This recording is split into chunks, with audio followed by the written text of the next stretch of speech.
So here I've got it set to 350 degrees just so that we can definitely see some action from this PCB. And if we look at it,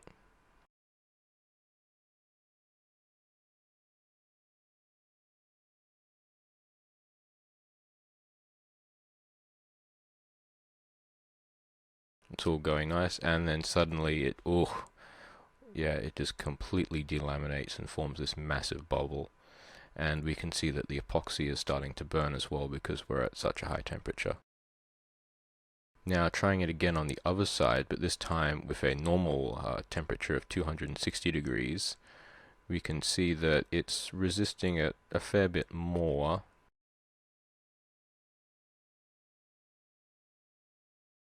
But here we have exactly the same problem of the layers delaminating and it forming a nice, terrible bubble in this case. We definitely never want to see this, but this is exactly what I want to see because it proves the point that they are moisture sensitive, but nowhere near as bad as phenolic PCBs.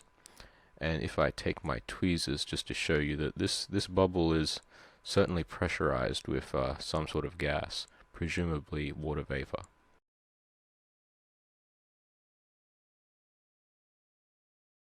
So I've let it cool down now, and you can see the outline of where that bubble was and where the layers have delaminated.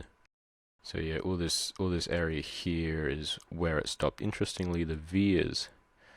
So interestingly here, the vias appear to have actually stopped the delamination, which is rather interesting. It might be a good little trick to use vias to hold the layers together better. I know that you can often use vias to ensure pads adhere better to the PCB so that they don't fall off. So I'm very interested to see just what's underneath this bubble. So we're going to do a destructive teardown and have a look at the individual layers. So I'm just going to cut it here with this X-Acto knife. Be careful with an X-Acto knife if you do this. And now that we've cut the top copper layer, we can just pry it up just like that. And we can see that we've just took the top copper layer off. It's delaminated from the fiberglass.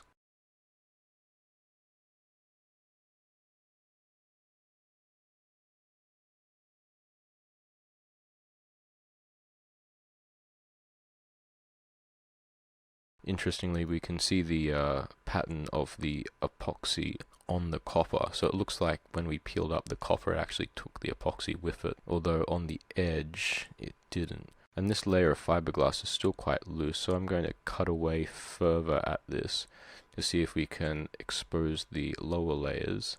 So cutting it with that X-Acto knife again, and see here I can actually put the X-Acto knife in underneath that fiberglass layer. So again, this layer here is completely delaminated.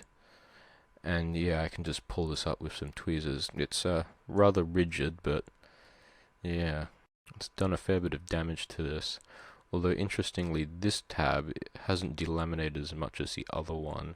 So I'm not sure if that top layer delaminating was just a result of me. So yeah, just jamming the tweezers in and pulling it up works pretty good. Now, just to prove to you that this isn't just a result of cutting a normal FR4 PCB, that if you cut it, it falls apart like this. So I'll just cut it over here where I didn't apply the high temperature. And as you can see, if I cut it, it doesn't fall apart at all. It's held together quite well. Yeah, I try to get the knife in here, but it's not going to come up. There's no delamination. It's all held together quite well with that epoxy.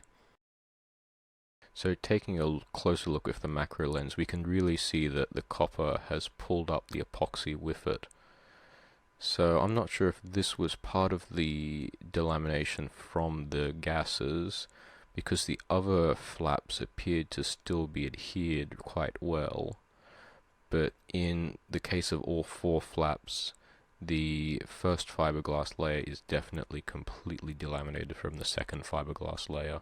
Here you can see the difference between where the epoxy has been pulled up by the copper and where it stops, and the epoxy is still adhered to the fiberglass. So I've now pulled back the top copper as well as the first fiberglass layer a lot more, and we can see actually that the second fiberglass layer does actually have an air bubble behind it, We can see here the extremity of the bubble here, and we can see that this area here is still adhered together and hasn't delaminated. So I suspect that these lower layers were probably delaminated by the high temperature on the other side. In hindsight, I probably should have just gotten another PCB and done a second test with that without doing it on the other side, but I couldn't be bothered to put another one of these in a glass of water for a week and let it do its thing. So here we can really see that this first layer is completely delaminated, and you can really see that there's quite a definite position of where it's delaminated. And you can see that this top layer is actually a smaller area than the second layer's delamination, so yeah, I'm pretty sure that second layer is because of the damage from the first test. And we can see here that the surface is very smooth for where the copper has been pulled off the epoxy that covers the fiberglass, and here's just a close-up image of that. And here's another close-up. You can see here to the left the epoxy still has the texture from the other layer of fiberglass in it, and this bit here still has the top copper and the first layer of fiberglass, but where I've ripped it you can see that every second strand is sticking out, which is a rather interesting way how it tore. And here's another close-up of where I've ripped off the top fiberglass layer. These pieces of fiberglass, unlike the first high temperature test where the epoxy was actually burnt and was degraded, these still have the epoxy in them, so if I poke and prod them with an implement you can see that they're still completely rigid, unlike before where you could see the individual fibers that just splayed apart.